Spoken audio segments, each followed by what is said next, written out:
Kami himbau kepada jamaah yang masih berada di belakang agar lebih merapat lagi menuju pusat kajian kita, agar ilmu yang kita dapatkan lebih barokah.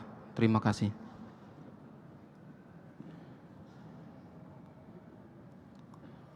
Bismillahirrahmanirrahim.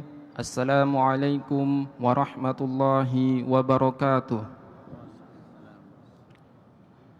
Alhamdulillahi rabbil alamin, wa bihi nasta'inu wa ala umurid dunya waddin, wassalatu wassalamu ala asrafil anbiya'i wal mursalin wa ala alihi wa sahbihi ajma'in, amma ba'du.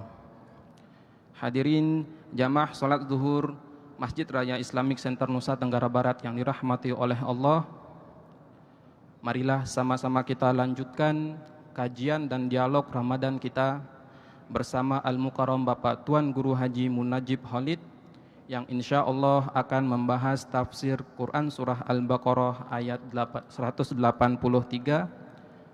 dengan tema yaitu korelasi antara puasa dengan ketakwaan. Oleh sebab itu, marilah sama-sama kita buka kajian kita ini dengan melafazkan basmalah. Bismillahirrahmanirrahim. Selanjutnya kepada Al-Mukarram Bapak Tuan Guru Haji Munajib Khalid kami persilahkan.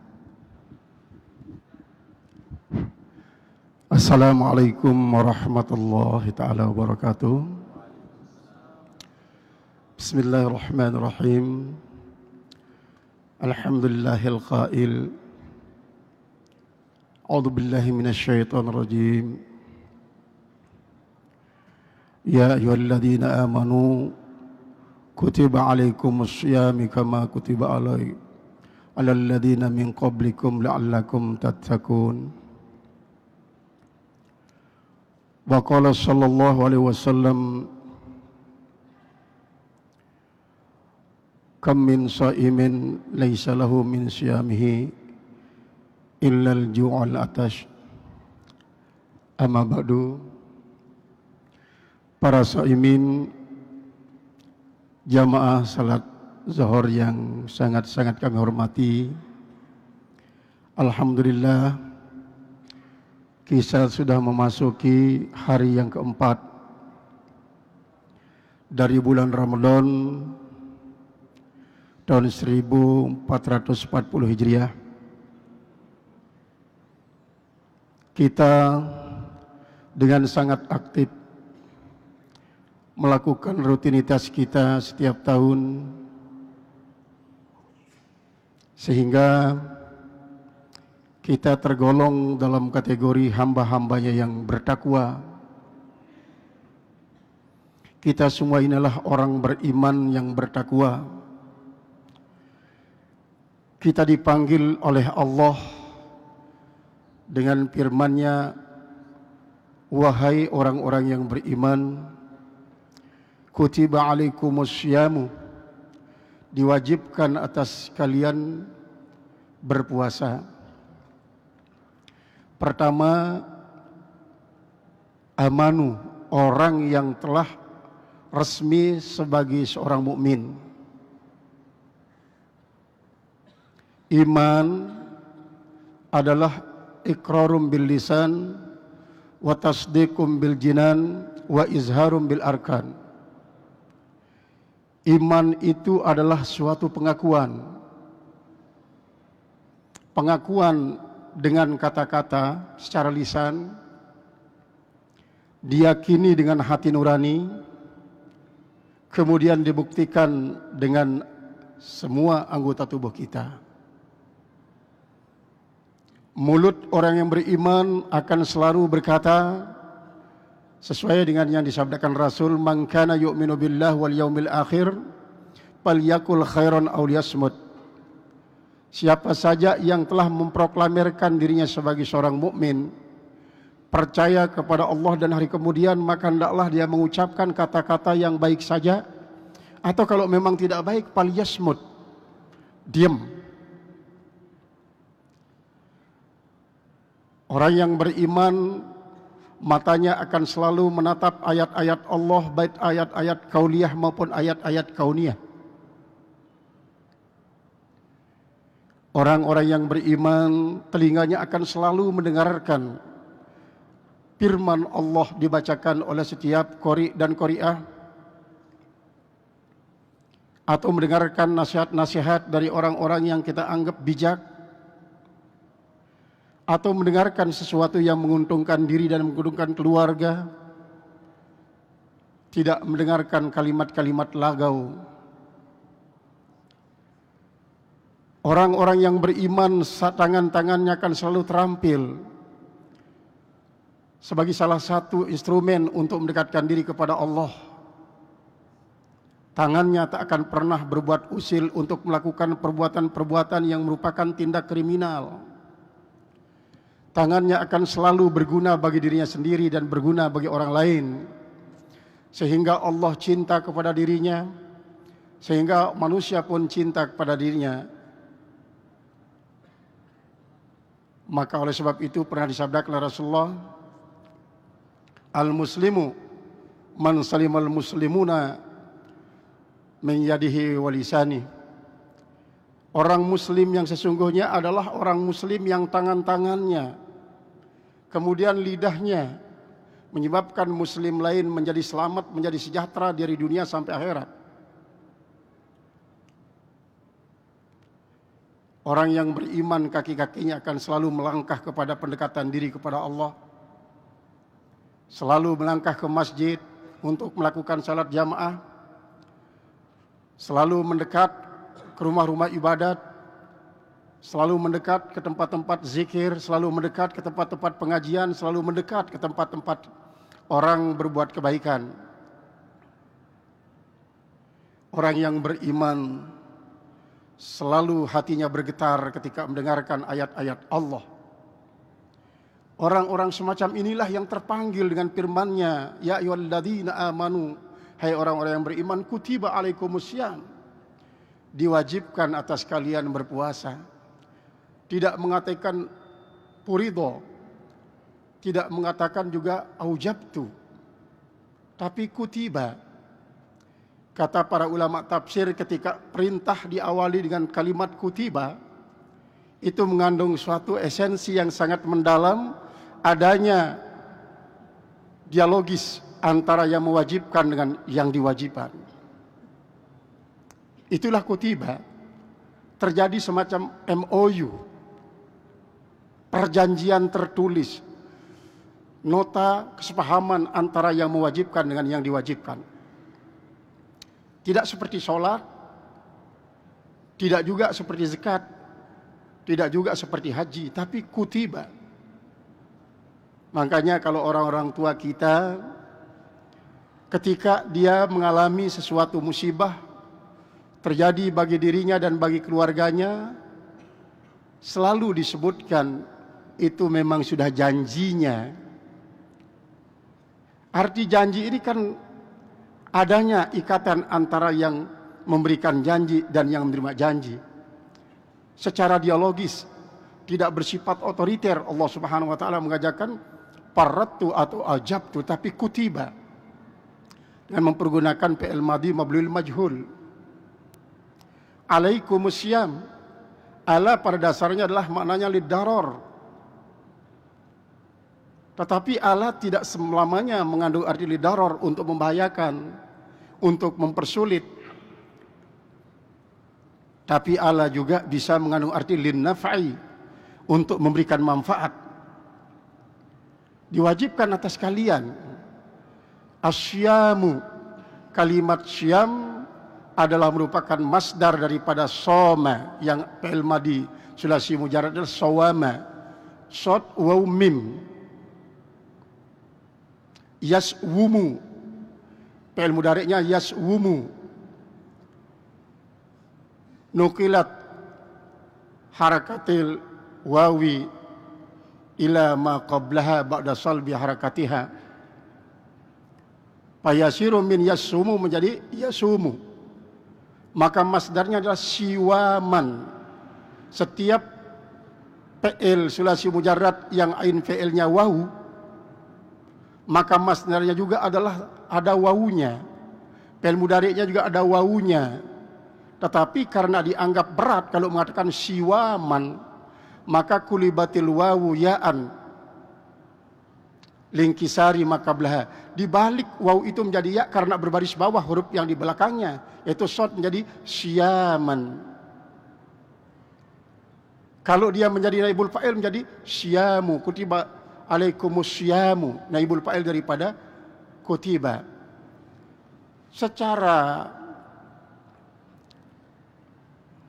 leksikal menurut kamus, kalimat soma itu bisa diartikan diam, habsun nafsi anit takallum, menahan diri daripada berbicara, seperti yang pernah dikatakan oleh Maryam ketika ditanya oleh tokoh-tokoh Yahudi yang mengatakan bahwa Nabi Isa ini bukan anak siapa-siapa.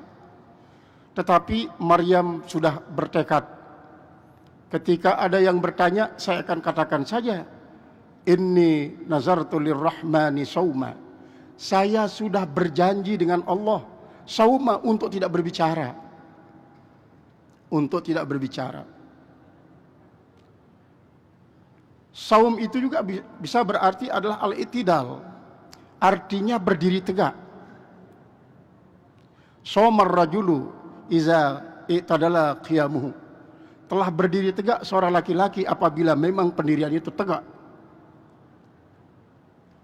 Soma itu juga bisa berarti astiwa. Misalnya, somatis syamsu iza istawa fawqa ra'si, telah berada di tengah-tengah matahari itu apabila berada pas di atas kepala kita. Memang secara leksikal menurut kamus, arti daripada syam itu adalah banyak sekali sesungguhnya. Kuda yang berlari kencang pun bisa dikatakan soma. Somal parasu idza sara'a nafruhu, telah berlari kencang itu kuda apabila larinya sangat kencang.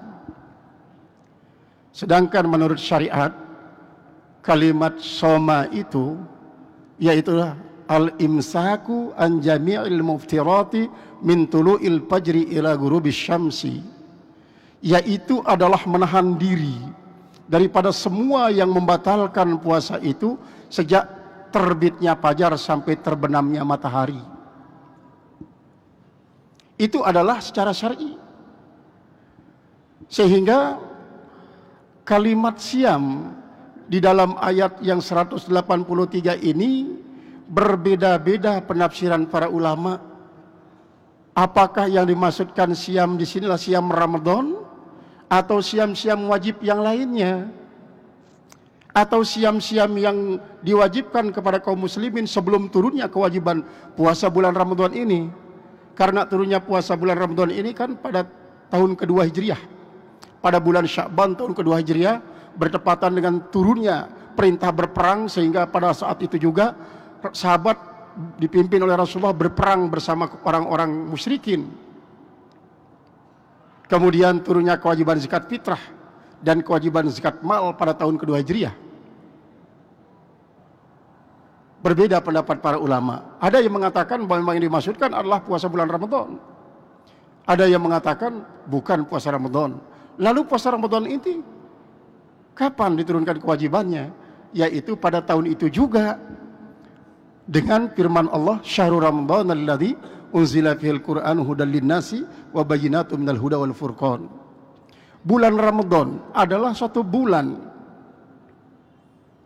yang diturunkan padanya Al-Quran, yang punya fungsi untuk apa?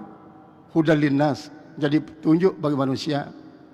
Wa bayyinatin minal huda, dan yang kedua fungsi Al-Quran adalah untuk menjelaskan petunjuk-petunjuk yang sudah mulai kabur karena tertelan zaman.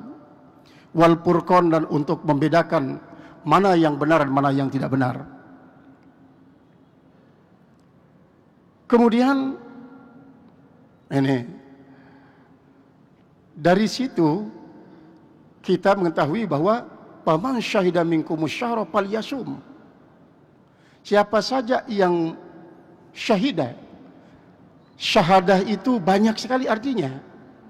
Pertama, syahadah basariyah, melihat bulan tanggal 1 bulan Ramadan. Tidak semua orang bisa melihat dengan mata telanjang atau dengan pergunakan alat sekalipun. Syahadah ilmiah, yaitu adalah pengetahuan. Kita tahu dari informasi dari siapa? Dari orang-orang yang melihat. Walaupun satu orang saja yang melihat di negara ini, tapi dia adil, lalu menginformasikan kepada pemerintah, itu bisa jadikan pegangan oleh pemerintah untuk mengumumkan kepada rakyat Indonesia untuk berpuasa. Kemudian ada juga syahadah itu adalah syahadah al-yaqiniyah, syahadah yang meyakini. Sehingga paman syahidah minkum syahra, maka siapa saja yang yakin bahwa bulan ini adalah bulan Ramadan, puasa. Ada yang mengartikan bahwa syahadah itu syahadah huduriyah, hadir, tidak sedang musafir maksudnya. Siapa saja yang hadir di daerah, tidak sedang musafir pada bulan itu, maka wajib dia puasa. Bagaimana kalau dia musafir? Kalau orang musafir, salah satu daripada orang-orang yang boleh memilih antara puasa dan tidak berpuasa, tapi nanti fa'iddatun min ayamin ukhor. Sehingga puasa Ramadan ini intinya kan menahan diri, habsun nafsi an jami'i ma tafrahu, menahan diri daripada semua apa yang ia senangi. Yang paling disenangi oleh manusia, naluri manusia ini adalah mengisi perut, melayani syahwat perut. Yang kedua, melayani syahwat faraj, syahwat kelamin ini. Tetapi melayani syahwat perut kadang-kadang jauh lebih dominan daripada melayani syahwat faraj. Maka apabila dua syahwat ini bisa dikendalikan dengan media yang namanya puasa ini, insya Allah la'allakum tattaqun. La'alla ini harfu taraji. Tetapi ketika dia berkaitan dengan janji Allah, maka dia akan menjadi tahqiq. Taraji itu artinya suatu harapan. Moga-moga kalian akan menjadi orang bertakwa. Tapi kalau Allah yang menjanjikan, pasti kalian akan menjadi bertakwa. Kenapa? Ketika kita sudah melakukan saja, kita sudah tergolong orang takwa. Walaupun mungkin tingkatnya masih level bawah. Memang untuk menjadi takwa level kelas tinggi seperti orang-orang yang ma'rifat itu adalah memerlukan keseriusan yang sangat mendalam, sehingga nanti dia tidak akan sekedar berpuasa daripada makan dan senggama saja, tapi dia juga akan berpuasa daripada tidur, yang namanya syamun niyam. Artinya puasa tidak tidur beberapa bulan lamanya. Kemudian syamul kalam, berpuasa daripada berbicara, tidak berbicara beberapa bulan. Sehingga nanti dia akan menemukan hakikat takwa yang sesungguhnya. Sedangkan takwa inilah yang diburu oleh umat manusia, karena semua ibadah dalam Islam itu intinya takwa. Puasa adalah untuk takwa, sholat untuk takwa, haji untuk takwa, zakat untuk bertakwa, syahadat juga untuk takwa. Target maksimal yang harus digapai oleh seorang mukmin yang melakukan ibadah, terutama sekali puasa ini, adalah takwa. Nabi kita Nabi Muhammad sallallahu alaihi wasallam mengatakan, "Paman ramat taqwa fa alaihi bisyurutil haddit taqwa." Siapa saja yang memburu yang namanya sifat takwa itu, wajib atasnya untuk menyempurnakan syarat-syarat definisi takwa. Kalau tadi kan imtithalul awamir wajtinabun nawahi, menjunjung tinggi semua perintah dan menjauhi segala larangan. Itu sudah kita takwa, tapi menjadi haqqa tuqatih. Ya ayyuhalladzina amanu taqullaha haqqa tuqatih. Orang-orang beriman, jadikanlah diri kalian itu menjadi orang takwa yang sesungguhnya. Itu. Kalau tidak bisa menjadi orang takwa sesungguhnya, wala tamutunna illa wa antum muslimun, maka jangan kalian pernah mau mati kecuali kalau muslim. Paling tidak kita mati dalam Islam. kalau tidak bisa menggapai yang namanya target takwa yang maksimal, yang haqqa tuqatih itu. Lalu bagaimana cirinya? Ternyata ciri-ciri takwa yang terdapat di dalam ayat 180 ini, dia diungkapkan oleh Rasulullah SAW penjabarannya dan syarat definisinya supaya lengkap adalah pada ayat 177 surat Al-Baqarah.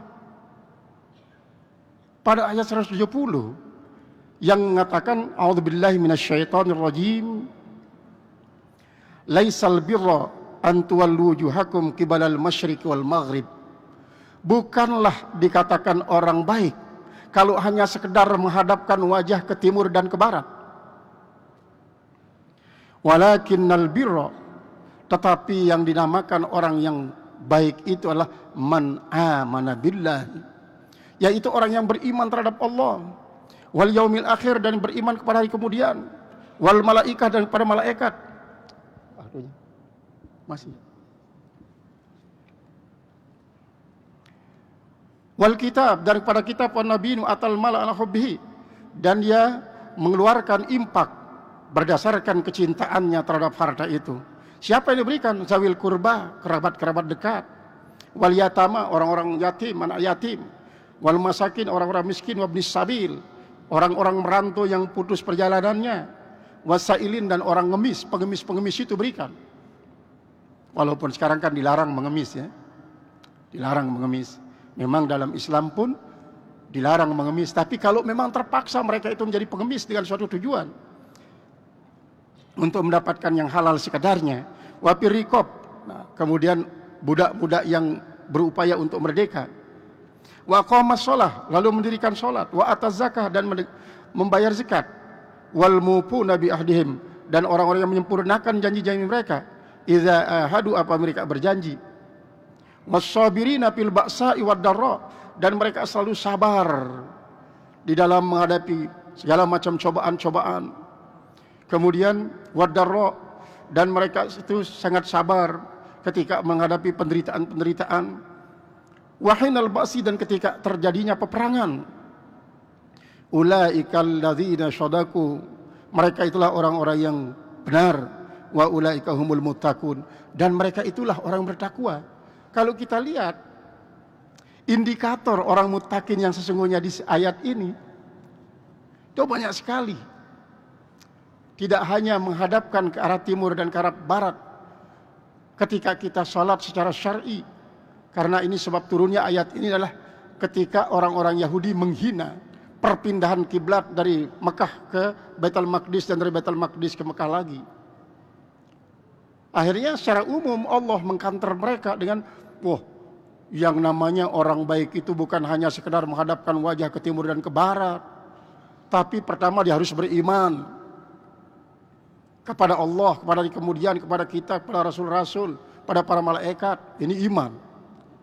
Nah, barulah wa atal mala ala hubbihi. Yang kedua, kalau dia sekedar beriman ini saja kan hanya vertikal, hubungannya dengan Allah semata. Tetapi bagaimana dengan horizontalnya, hubungan sosial kemasyarakatannya?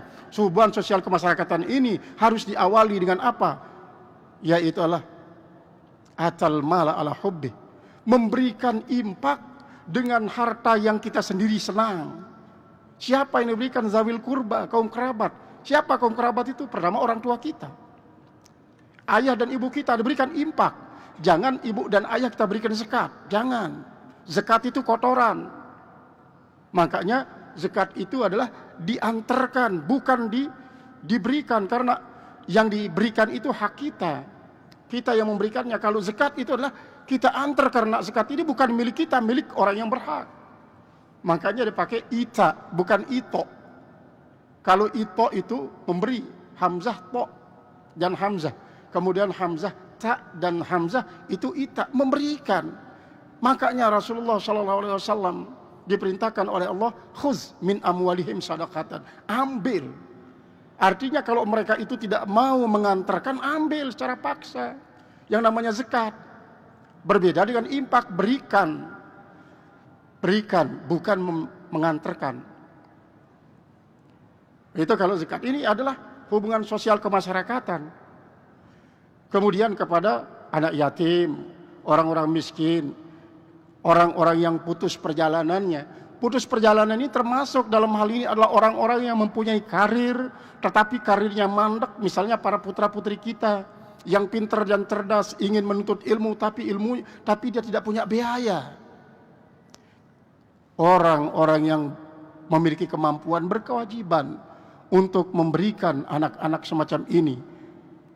Pada dasarnya memang Ibnu Sabil itulah orang yang musafir, menempuh perjalanan mubah, perjalanan wajib, perjalanan sunat, jangan perjalanan haram, menuju tempat yang lebih daripada 2 mahalah. Tetapi karena sesuatu dia tidak mampu melanjutkan perjalanannya, maka dia singgah di suatu tempat untuk menanti belas kasihan orang-orang yang akan memberikan dia. Itu orang-orang yang Ibnu Sabil berikan supaya bisa melanjutkan perjalanannya. Kemudian barulah di sini adalah warikob. Kalau sekarang kan ada rikob, tidak ada hak budak yang akan dimerdekakan. Oleh sebab itu menjadi, kalau kita kembali kepada asnafus samaniyah, menjadi asnafus sab'ah. 7 asnaf yang ada dalam zakat. Tapi kalau dalam infak ini bahkan lebih daripada itu. Wa qamas shalah, lalu mendirikan salat kembali lagi berhubungan secara vertikal dengan Allah. Kalau tadi yang pertama itulah iman, aqamas shalah, ita'az zakat, ini adalah yang bersifat syar'i, yang secara syariat. Cara syariat. Ini artinya apa? Ini artinya bahwa untuk mencapai makom takwa itu adalah kendalikan diri daripada syahwat perut dan dari syahwat faraj, lalu implementasikan dalam bentuk hablum minallah dan hablum minan nas. Hablum minallah kita secara vertikal sangat bagus, kita rajin sholat, kita puasa, kita berhaji dan berumrah, kita bersyahadat yang baik. Implementasikan dalam kehidupan bertetangga, bermasyarakat, orang-orang terlantar, para aramil, para armalah, orang-orang yang sengsara. Nah, bingkai lagi dia dengan apa? Secara syar'i, dirikan sholat secara syar'i. Lalu ita'iz zakah, berarti iman, kemudian belajar berimpak dulu, karena mungkin kita masih merasa berat dan belum mampu untuk berzakat, maka impak sajalah dulu impak. Lalu nanti dirikan sholat, buktikan nilai sholat kita ini dalam bentuk mengeluarkan zakat. Kalau kita memang wajib mengeluarkan zakat. Wal mufuna bi ahdihim, lalu menyempurnakan janji. Ini lagi-lagi korelasinya dengan manusia. Sehingga dengan demikian kita sabar dalam menghadapi kesulitan-kesulitan, sabar dalam menghadapi penderitaan yang berupa penyakit, sabar juga dalam menghadapi agresi-agresi militer yang mungkin akan terjadi di tempat-tempat lain. Mudah-mudahan negara kita ini aman, apapun apa yang dilakukan supaya aman, Indonesia aman, RNKRI ini aman, itu yang kita inginkan.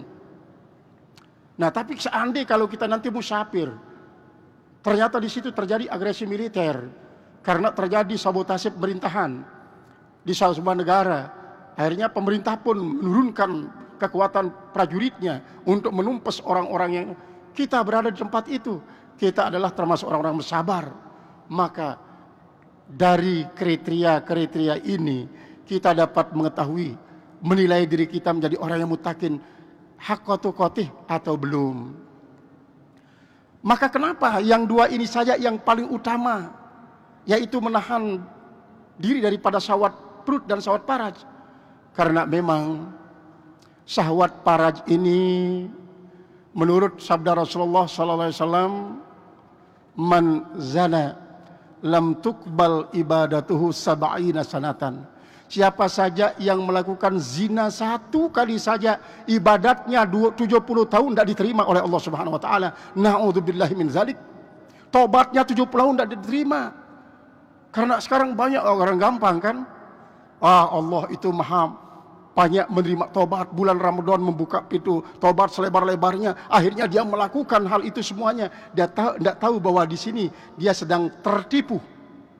Wala yagurrannakum bil ahil garur. Jangan kalian ditipu dengan memperalat Allah oleh para penipu. Siapa? Setan. Setan itu menipu kita. Bagaimana caranya? Setan bilang apa, bang? Abang ini tahu enggak Allah itu Maha Pengampun. Pengampunan Allah itu lebih besar dari aras. Ketika kita mempunyai dosa sebesar aras, pengampunan Allah lebih besar daripada aras. Pengampunan Allah yang begitu besar akan menjadi mubazir kalau tidak dimanfaatkan. Mubazir dia, kata si setan. Makanya orang yang terbaik adalah orang yang membantu Allah agar Allah bisa memanfaatkan pengampunannya yang besar itu. Bagaimana caranya? Kau harus berbuat dosa baru dicintai oleh Allah. Ini kata-kata setan, itulah yang namanya garur. Wala yagurrannakum billahil garur. Banyak orang-orang yang tertipu semacam itu. Akhirnya apa? Dia tidak takut melakukan. Padahal wala taqrabuz zina. Jangan kau dekat kepada prostitusi. Innahu kana fahisyatan wa sa'a sabila. Sungguhnya dia adalah merupakan jalan yang paling jelek di antara jalan-jalan yang berbuat dosa yang lain. Misalnya kita kumpulkan 1000 perbuatan dosa, maka berbuat zina ini sa'a sabila, lebih jelek daripada yang 1000 itu. Maka oleh sebab itu, dengan bimbingan kewajiban puasa Ramadan ini kita mampu mengendalikan syahwat parat dan syahwat perut, niscaya kita akan cepat menjadi orang takwa. Kita akan menjadi orang yang takwa. Itu sebabnya maka kita harus memberikan nilai-nilai Ramadan ini dengan sebaik-baiknya. Sehingga dengan demikian kita akan dapat untuk meraih sedikit demi sedikit peringkat takwa yang tinggi yang dimasukkan dalam kategori haqqatu qoti itu. Misalnya, ya urusan takwa itu kan urusan Allah. Siapa saja yang mau diberikan oleh Allah untuk menjadi orang takwa, dia akan menjadi orang takwa. Siapa saja yang tidak diberikan oleh Allah sifat takwa, tidak akan menjadi takwa. Itu kita bilang, memang benar. Tetapi ingat, bahwa Allah juga memberikan tanda. Tanda orang yang akan diberikan takwa ini adalah apabila dia, pertama yang disebutkan di awal surah Al-Baqarah, a'udzubillahi minasyaitonirrajim, alif lam mim, dzalikal kitabu la raiba fihi hudal lil muttaqin. Al-Quran itu tidak boleh kita ragukan, karena dia menjadi petunjuk bagi orang yang akan menjadi takwa. Bagaimana dia berusaha untuk menjadi orang takwa itu? Pertama, alladzina yu'minuna bil ghaib, beriman terhadap barang gaib. Wa yuqimuna shalah, dia dirikan salat. Wa mimma razaqnahum yunfikun, yang ketiga dia infakkan hartanya. Walladzina yu'minuna bima unzila ilaika, dia beriman kepada Al-Qur'an yang kau turunkan kepada engkau. Kemudian yang kelima adalah wa mimma anzalna min qablika, yaitu apa yang turunkan sebelum kamu, yaitu kitab-kitab terdahulu. Yang keenam adalah bil akhiratihum yuqinun, yakin terhadap akhirat. Ini adalah merupakan satu tanda. Kalau tidak ada tanda berarti yang punya tanda pun tidak ada. Karena dal ya dulu alal madlul, penunjuk itu akan menjadi tanda bahwa adanya yang ditunjuk. Ketika kita melihat asap, dari asap itu saja kita sudah tahu ada api yang punya asap. Kalau tidak ada asap, akan tidak ada api. Lalu ada kita lihat uap, itu bukan asap namanya.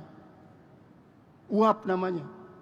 Kita lihat awan, tidak ada api, awan bukan asap namanya, awan namanya. Yang namanya asap pasti menunjukkan adanya tandanya adanya api. Nah, ini adalah merupakan salah satu bentuk daripada ajaran ayat yang 183 ini. Terjadilah di situ ada korelasi antara siam dan takwa. Antara puasa dan takwa. Jadi puasa ini adalah menahan diri daripada syahwat parat dan syahwat mulut agar kita menjadi orang takwa. Ini masih sebenarnya banyak sekali ya. Bagaimana kita kama kutiba itu. Insya Allah besok kita akan coba bahas ini kama kutiba ini ya. Sebagaimana diwajibkan orang-orang terdahulu. Artinya orang-orang terdahulu pun diwajibkan berpuasa seperti kita. Nah, ini mudah-mudahan dengan apa yang kita sampaikan, yang kita dengarkan sekarang ini, saya yakin sudah berkali-kali kita dengarkan dari para ar-mukarramun, para tuan guru kita, para ustaz kita, para penceramah kita, para khatib kita. Tetapi mudah-mudahan itu tidak membuat kita menjadi bosan. Maka anggap saja sebagai penyegaran. Nah, mudah-mudahan akan menjadi segar ingatan kita, sehingga dengan demikian kita semakin termotivasi untuk melakukan siam ini, terutama sekali siam Ramadan, dan begitu juga siam-siam di hari-hari yang lainnya, baik yang wajib maupun yang sunat. Ini yang bisa saya sampaikan. Mudah-mudahan ada manfaatnya bagi kita bersama. Assalamualaikum warahmatullahi wabarakatuh. Hadirin jamaah salat zuhur, demikianlah materi yang disampaikan oleh Al-Mukarram Bapak Tuan Guru Haji Munajib Khalid. Kita lanjut untuk dialog Ramadan kita. Kami persilahkan kepada jamaah yang ingin bertanya, kami persilahkan.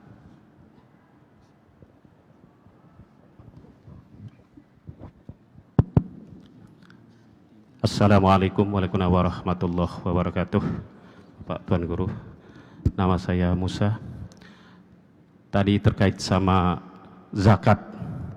Zakat itu harus kita antar. Tapi kenyataannya sekarang ini dia yang didatangi apa termasuk sah atau bagaimana untuk zakatnya. Soalnya ini kan zakat harus kita ngantar. Tapi sekarang ini kebanyakan orang-orang itu kumpul di rumahnya untuk memberikan zakat. Terima kasih. Assalamualaikum warahmatullahi wabarakatuh.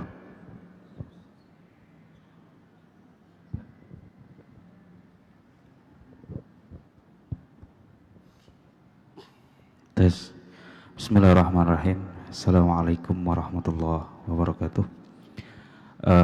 Yang saya hormati Ayahanda Al-Mukarram Tuan Guru Haji Muhammad Munajib Khalid, nama tiang Khairul Aidi dari Lingsar Dusur Pancor. Sedikit di sini kami tanyakan terkait tentang hadis Rasulullah SAW bahwa barang siapa yang menjaga 3 maka dia akan menjadi kekasihku. Di antaranya adalah pertama yaitu puasa, kemudian mandi junub dan sholat kalau nggak salah. Ini mungkin perlu kami dijelaskan terkait dengan menjaga sholat, mandi junub dan sholat. Kemudian yang kedua, kami ingin dijelaskan kembali terkait dengan infak, sedekah dan zakat. Ini perbedaannya kayak gimana? Mohon diperjelas kembali Al-Mukarram. Terima kasih. Assalamualaikum warahmatullahi wabarakatuh.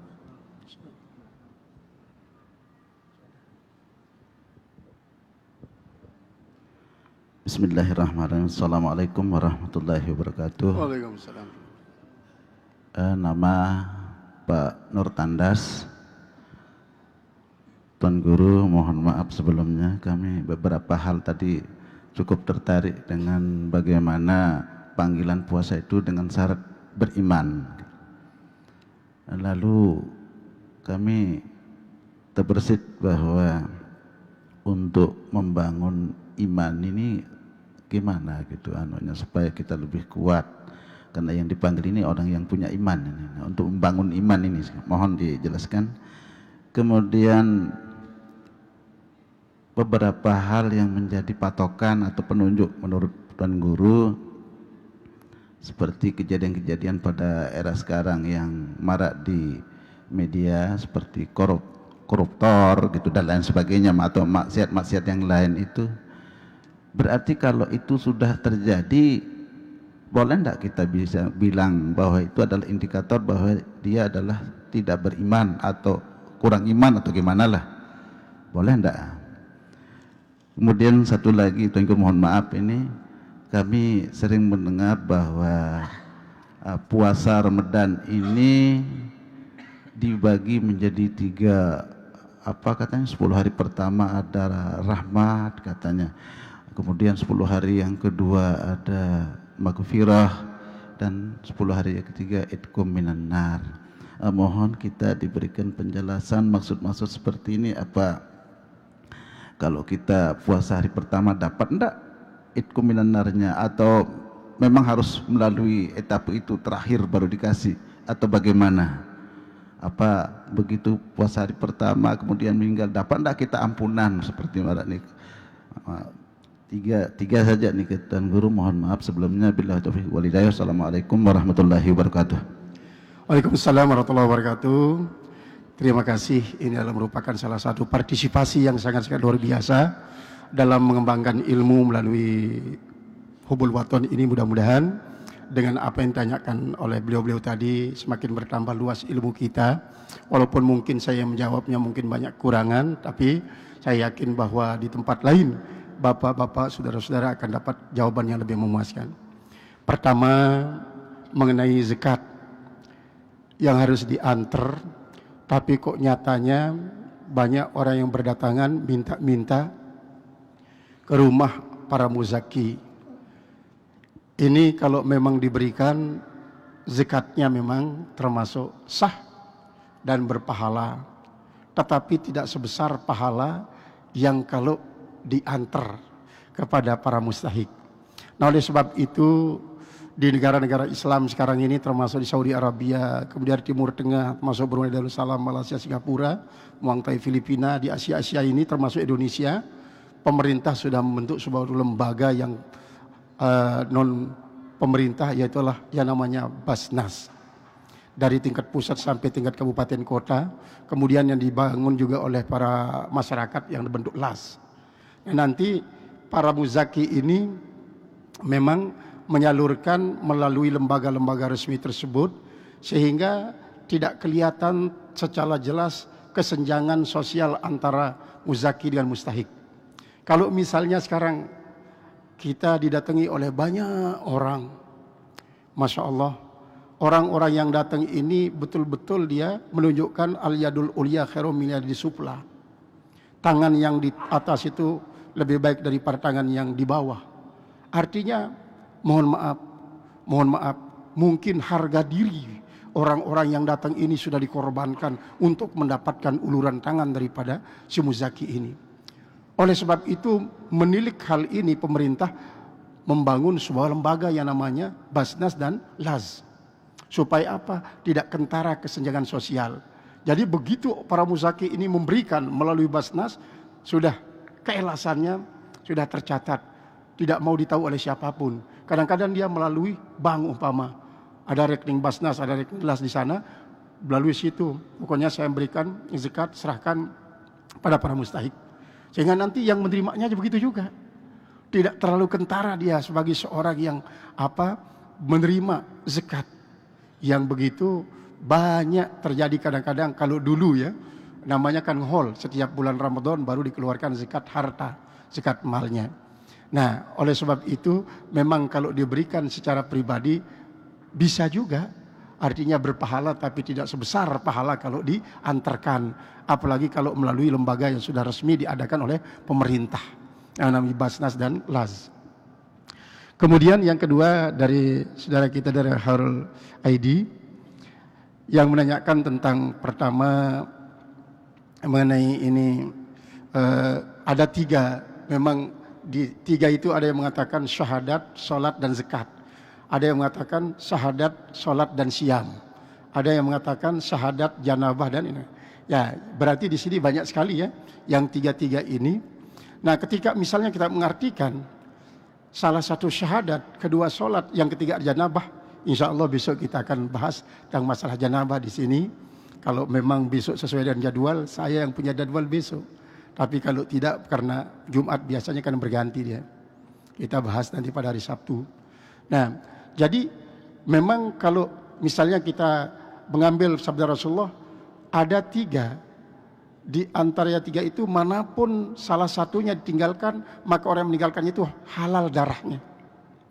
Misalnya syahadat, sholat, dan siam. Dia tidak mau bersyahadat. Kenapa dia tidak mau bersyahadat? Atau mau bersyahadat hanya syahadat Rasul saja. Tidak mau bersyahadat tidak mau bersyahadat tauhid, atau sebaliknya hanya mau bersyahadat tauhid saja, tidak mau bersyahadat Rasul, tidak sah syahadatnya. Saya mau sholat katanya, saya mau puasa, tapi kalau mengucapkan syahadat ini tuh jangan. Dia mengatakan hal itu betul-betul dari hati nuraninya, maka orang semacam ini halal darahnya kata Rasulullah SAW. Boleh dia dibunuh, boleh diambil hartanya oleh pemerintah. Begitu juga syahadat dia misalnya, tapi sholat enggak, lebih parah lagi. Atau sholat, syahadat, tapi puasa enggak, halal darahnya.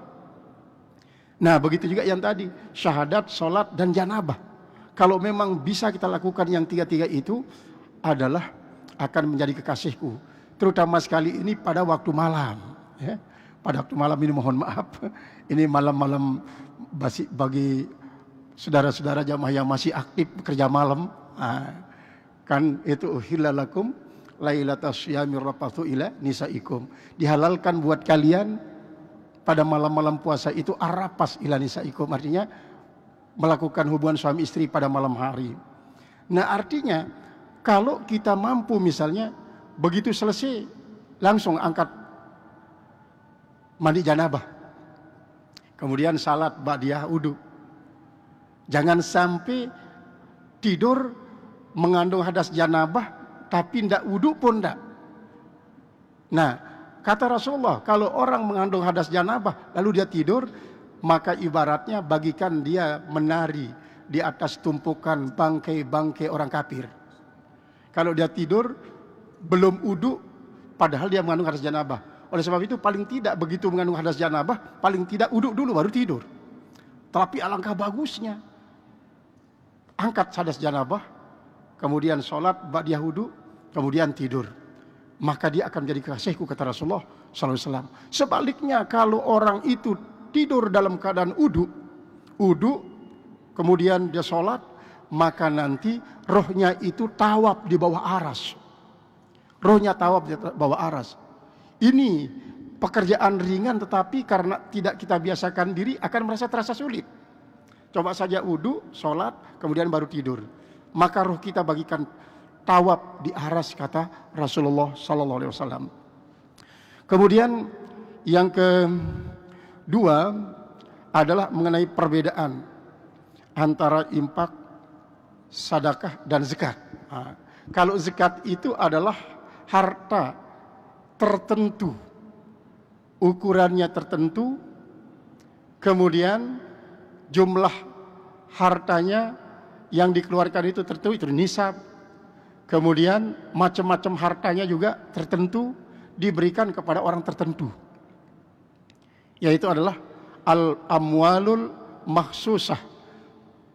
Tukhazu bikadril makhsusah min amwalil makhsusah summa turaddu ilal asnafil makhsusah. Artinya ukuran harta tertentu. Itu misalnya kalau emas 2,5%, nisabnya adalah 84 gram. Sudah dimiliki setahun, dikeluarkan zakatnya 2,5%.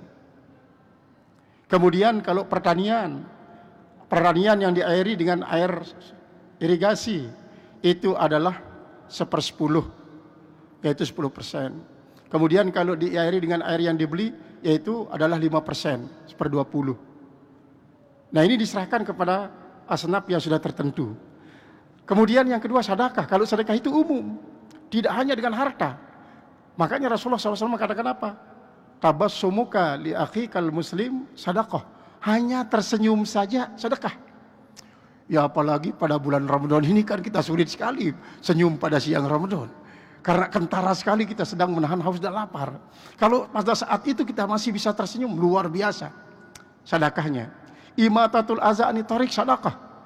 Menyingkirkan segala penyakit dari perjalanan orang lalu lintas, itu termasuk sedekah.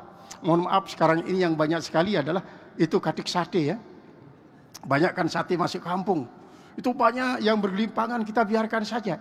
Padahal itu salah satu daripada 77 sa'bul iman. Yang paling kecil adalah menyingkirkan penyakit dari perjalanan orang-orang yang akan berjalan. Yang paling besar adalah mengucapkan la ilaha illallah. Maka ketika kita memungut katik sate itu, lalu kita mengucapkan la ilaha illallah, itu berarti terpadulah antara sa'bul iman yang paling kecil dan yang paling besar itu. Kemudian yang ketiga tadi pertanyaan, apa yang ketiga? Saya juga lupa. Ya. Kemudian infak ya. Kemudian infak ini adalah dari harta, tetapi hukumnya sunat ya. Hukumnya sunat. Fal yumpik zu sa'atin min sa'atih, faman qudira alaihi rizqi fal yumpik mimma atahullah. Maka hendaklah berinfak orang sesuai dengan kemampuannya. Kalau dia mampu sekali silakan. Walaupun belum wajib zakat, besarannya silakan dibesarkan. Kalau tidak mampu ya sekedar sajalah. Sekedar saja. Nah, sekarang kalau zakat itu adalah orangnya tertentu. Tapi kalau infak dan sedekah boleh kita berikan kepada anak yatim, boleh. Kalau zakat jangan berikan anak yatim. Sama dengan tidak bolehnya memberikannya kepada orang tua. Karena zakat ini kotoran harta. Maka yang kita berikan kepada mereka yang mengatakan wa'atal mala ahlahu bi zawil qurba itu adalah infak, bukan zakat. Infak dan sedekah. Tetapi ketiga-tiganya ini ada umum khusus mutlaknya. Kadang-kadang infak ini yang dimaksudkan di situ zakah dan sedekah. Kadang-kadang infak dan zakat itu termasuk juga sedekah. Tetapi dalam syar'ilah yang dapat membedakannya, karena dalam Al-Quran kadang-kadang diungkapkan zakat itu dengan infak, kadang-kadang diungkapkan dengan sedekah, misalnya innamas shadaqatul lil fuqara seperti dalam surat At-Taubah itu. Nah, sehingga nanti mana kira-kira lebih besar pahalanya, infak, sedekah dan zakat?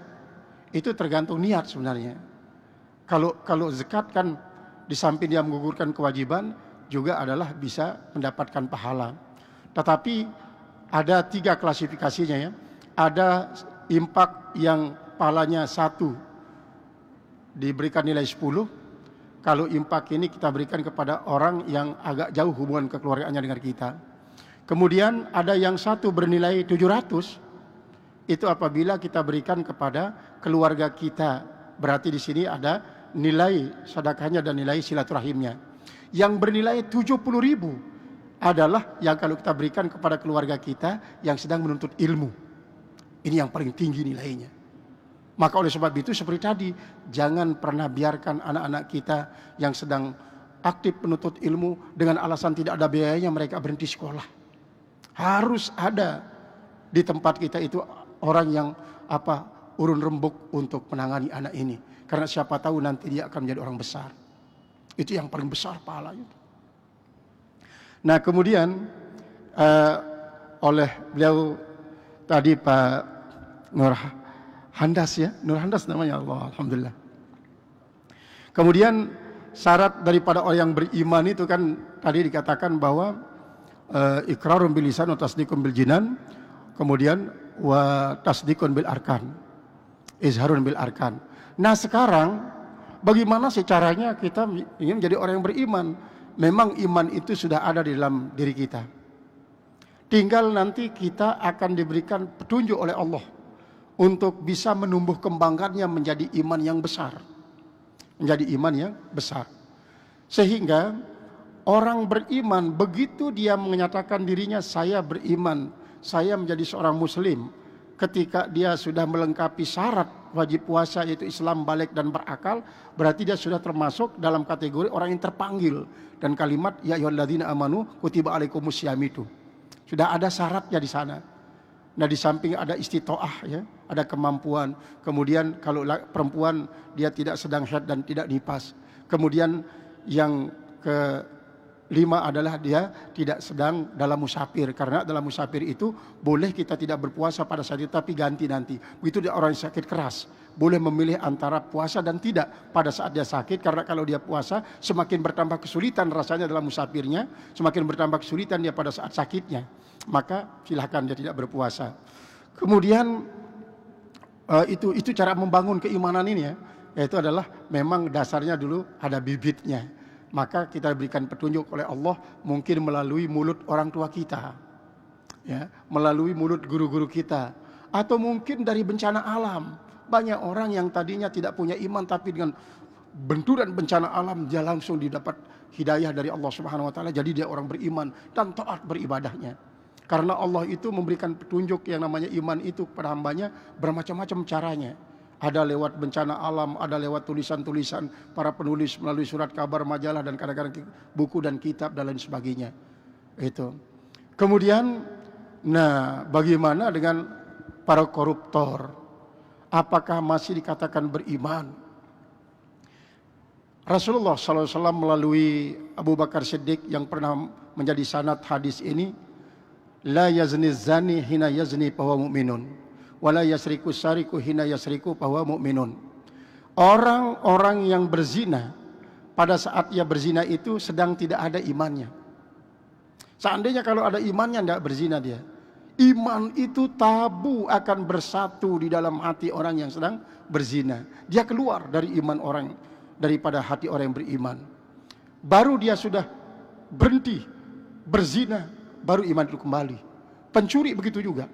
Termasuk koruptor. Di saat dia korupsi itu imannya sedang tidak ada.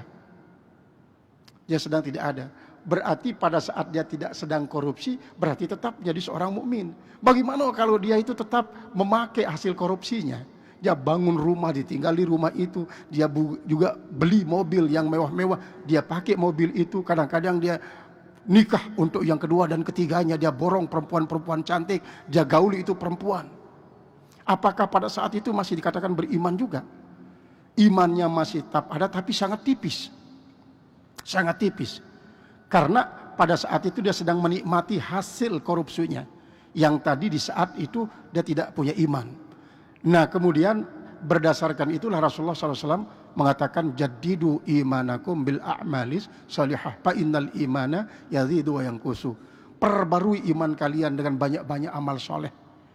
Karena sesungguhnya yang namanya iman itu bisa berkurang dan bisa bertambah. Mudah-mudahan kita ini terutama sekali yang hadir, keluarga kita, putra-putri kita, istri kita, orang tua kita, semuanya menjadi hamba-hamba Allah yang terus bertambah imannya. Sehingga dengan demikian, begitu iman kita tebal, kita dipanggil oleh Allah menjadi orang yang mukmin sejati. Lalu kita termasuk dalam kategori ya ayyatuhan nafsul mutmainnah irji'i ila rabbiki radiyatan mardiyah. Fadkhuli fi ibadi wadkhuli jannati. Nah ini yang bisa saya sampaikan. Masih ada kurang, Pak? Oh iya, Masya Allah, lupa saya tadi itu. Memang kan itu ada ulama berdasarkan sabda Rasulullah SAW, syahr Ramadan awailuha rahmah, wa awsatuha maghfirah, wa akhiruha itqum minan nar. Ada yang mengartikan secara leksikal, artinya 1 sampai 10 itu rahmah. Kemudian 11 sampai 20 maghfirah. 21 sampai akhir lah. 29 atau 30 adalah itqum minan nar. Sementara di hadis lain Allah membuka pintu rahmahnya sejak baru terbenam matahari 30 Sya'ban terus berlanjut sampai tanggal 30 Ramadan. Di sini tumpahkan, dibukakan pintu selebar-lebarnya. Begitu juga maghfirah. Begitu juga itqum minan nar. Setiap jam di bulan Ramadan ini Allah membebaskan hambanya yang sudah terdaftar di daftar orang-orang yang jadi penghuni permanen neraka setiap jam sejak baru terbenam matahari di bulan Sya'ban. Begitu tanggal bulan Ramadan sudah mulai setiap jamnya memerdekakan sebanyak berapa? 1 juta orang yang sudah pasti masuk neraka. Berarti di malam pertama sampai sore hari 24 juta yang dibebaskan. Pada tanggal 77, pada tanggal hari malam Lailatul Qadar, Allah membebaskan sejumlah yang dibebaskan sejak tanggal 1 sampai tanggal Lailatul Qadar itu. Dan pada malam hari raya Idul Fitri, Allah membebaskan sejumlah dari tanggal 1 sampai pada tanggal Lailatul Qadar dan pada malam terakhir daripada bulan Ramadan. Kecuali yang tidak dibebaskan itu ada 5. Pertama, para penyeher. Kemudian mudminu alal khamri, orang yang suka mabuk-mabukan. Kemudian yang ketiga akul walidain, orang yang durhaka kepada kedua orang tuanya. Yang keempat qati'ur rahmi, orang yang tidak mau menghubungkan tali perkerabatan. Yang kelima al-musahin, orang yang tidak mau menjalin tali persahabatannya kembali. Ini yang tidak akan dapatkan kemerdekaan itu. Berarti ada orang yang kalis kan? Berarti tidak semua orang akan bisa dibebaskan. Nah, kalau itu yang kita ambil, maka bukan berarti dari segi pasenya tanggal 1 sampai 10 itu rahmah, 11, 10 itu 20 itu maghfirah. Itu bukan pasis-pasinya, tetapi adalah kualitasnya. Makanya dikatakan awaluha kan, awaluha, tidak awailuha. Kalau awailuha baru tanggal 1 sampai tanggal 10, awail. Kemudian awasid itu yang bagian tengah-tengah tanggal 11 sampai tanggal 20. Kemudian awakhir. Tapi ini awaluha, awsatuha, kemudian akhiruha. Itu menunjukkan dari segi kualitasnya. Jadi artinya apa? Orang yang berpuasa itu hanya ada yang hanya mendapatkan sekedar rahmah saja, belum bisa mendapatkan magfirah. Ada orang yang sudah dapat rahmah, dapat juga magfirah. Ada orang yang dapat rahmah, magfirah, tapi belum bisa itqu minan nar. Belum bisa. Nah, yang kita harus raih tiga-tiganya. Sehingga kalau begitu bagaimana caranya? Sejak malam pertama bulan Ramadan kita sudah harus berniat, berazam, bertekad kuat untuk mendapatkan tiga ini. Di malam pertama juga sudah kita bertekad. Supaya pada akhirnya nanti kita sampai kepada puncak ketakwaan itu.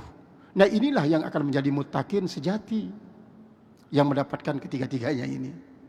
Nah, itu yang bisa saya sampaikan sebagai penjelasan daripada apa yang ditanyakan ini. Itulah yang saya maksudkan dengan mudah-mudahan ini menjadi tambahan pengetahuan kita. Masih ada waktu? Ayo.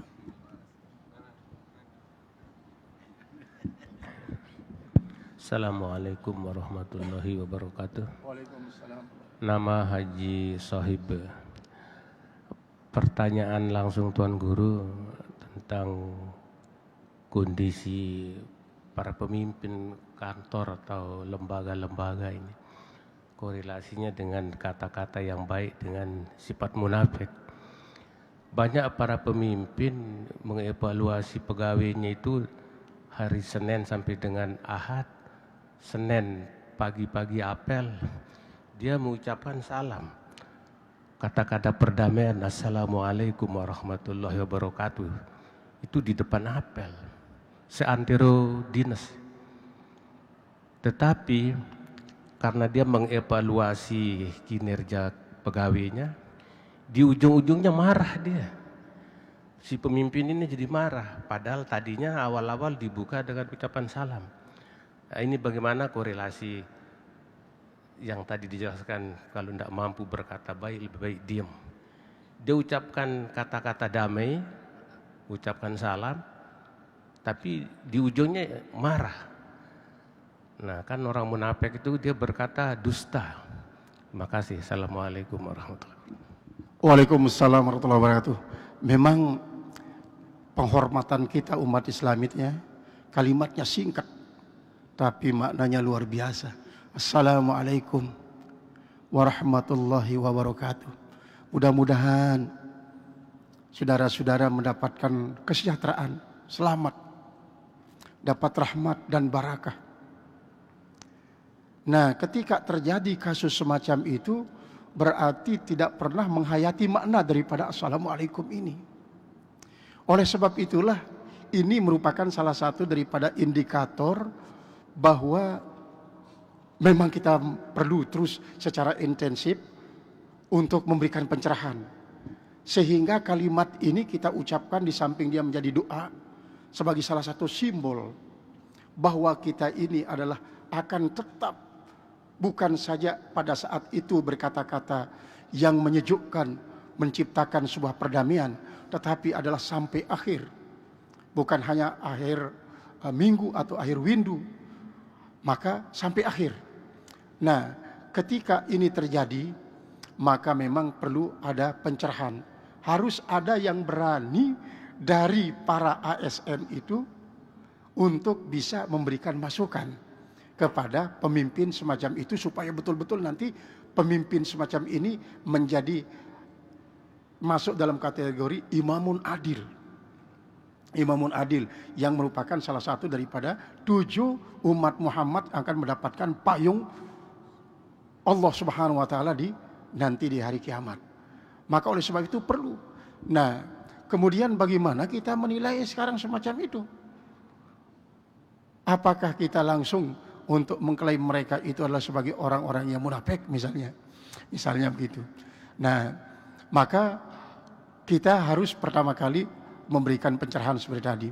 Sehingga dengan demikian sedikit demi sedikit yang namanya manusia insya Allah ya, bagaimanapun kerasnya hati nurani manusia, tapi kalau terus kita tumbuk dia dengan tausiah, yaitu nasihat, dengan watawassaw bil haqq watawassaw bis sabr, lama-lama dia akan lunak.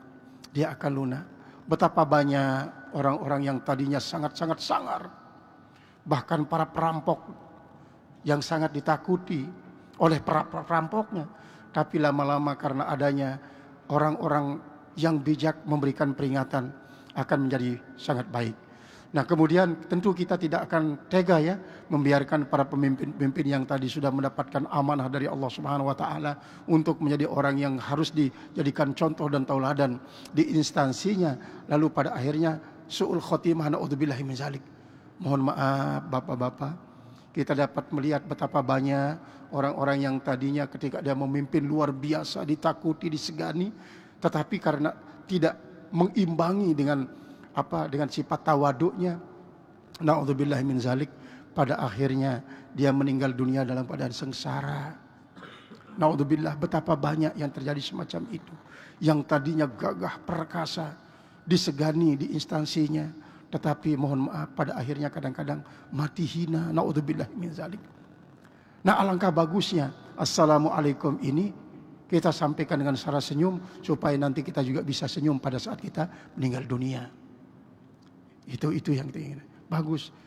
Maka tugas kita bersama Al-Mukarram ya. Lagi satu mungkin. Lagi satu supaya jangan kecewa beliau itu. Lagi satu di belakang.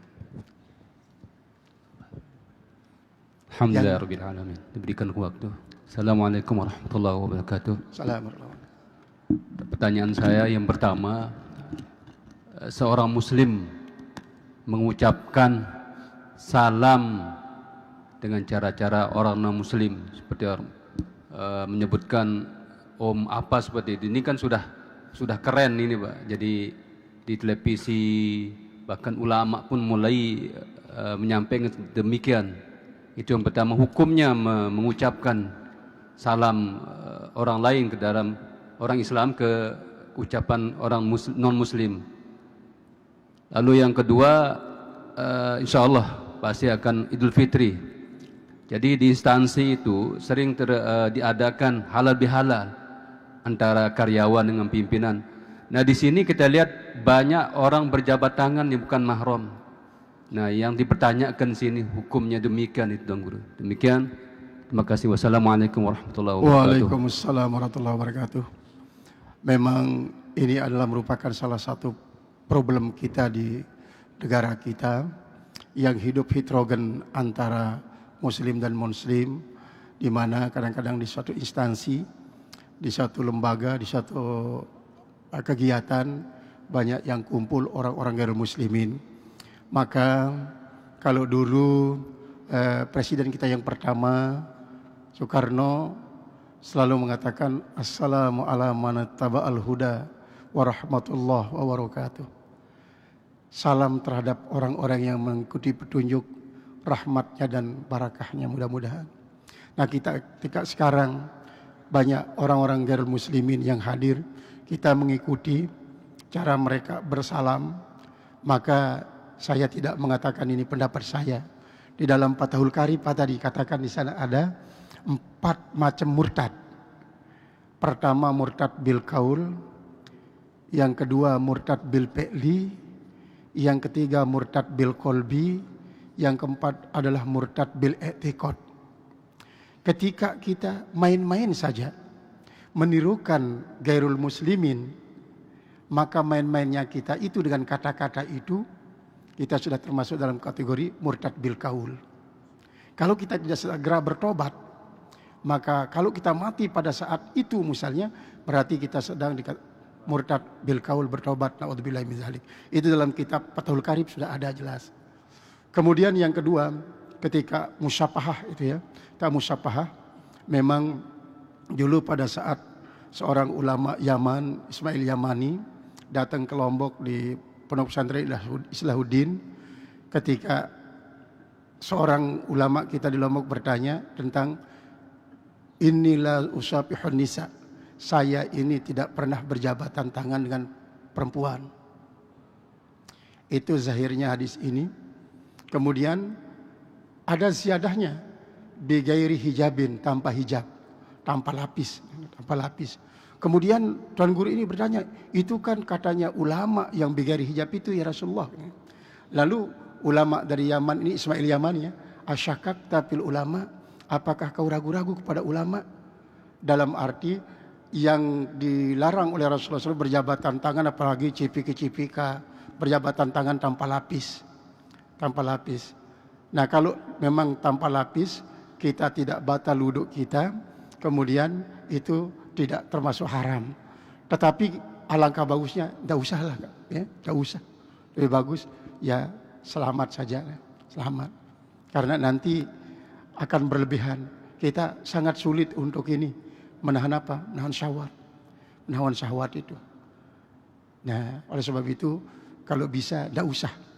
Nah, bagaimana kalau seorang guru dengan muridnya? Begitu juga harus pakai lapis tangan, dianggap sebagai anak sendiri. Itu. Tapi kalau nanti muridnya pada genit, kemudian gurunya lebih genit lagi, jangan. Itu sebagai mukadimah nanti bisa. Na'udzubillahi min zalik. Ini sebagai jawaban daripada apa yang ditanyakan oleh beliau. Mudah-mudahan ada manfaatnya bagi kita semua. Dan mohon maaf sebesar-besarnya, mari kita tutup dengan doa kafarat majlis saja ya. Subhanakallahumma bihamdika asyhadu an la ilaha illa anta astaghfiruka wa atubu ilaik. La haula wala quwwata illa billahil azim. Wassalamualaikum warahmatullahi wabarakatuh. Hadirin yang dirahmati oleh Allah, demikianlah kajian kita bersama Al-Mukarram Bapak Tuan Guru Haji Munajjid Khalid. Marilah sama-sama kita tutup dengan melafazkan hamdalah. Alhamdulillah